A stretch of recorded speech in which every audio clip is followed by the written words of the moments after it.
Taigi pauch iškalpysmą jau filmuoji. Filmuoji? Modė pašyko. Ladies and gentlemen! Modė, kokia smirda, jie.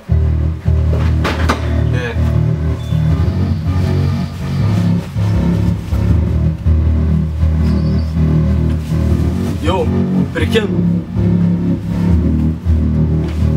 Mūsų komanda čia dabar. Aš ir tu vieno vietoje, prisijunk ir tu kartu, važiuosime tuo pačiu keliu. Eisime toj pačio liniją, kurią sukūrė mano mama, kad sekčiau ją. Nieko nedaryčiau blogo, nieko nesakyčiau, viską doro padaryčiau.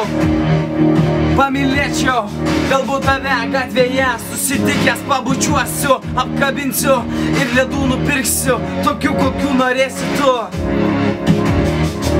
Kažką pasakiau, gal į pievą padariau, nieko nemelavau, aš freestyle varau, brolau, prisirinkę mes darbų, važiuosime toliau, ten kur mums patiks, mes sėdėsime bare, ne, tokia.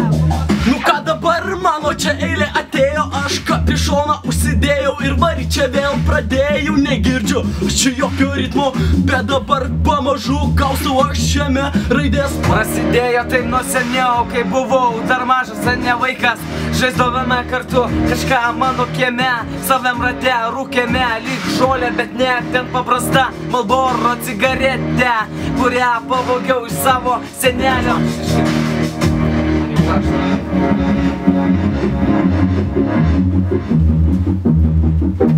Jau, čia aš dabar varau, ką tu nori girdėt, aš tau dabar į šitą lešį sakau. Ir man pochui, aš šiek tiek nusiraminu, atsipalaiduoju ir tau pusbrolį žodį duodu, nori dar.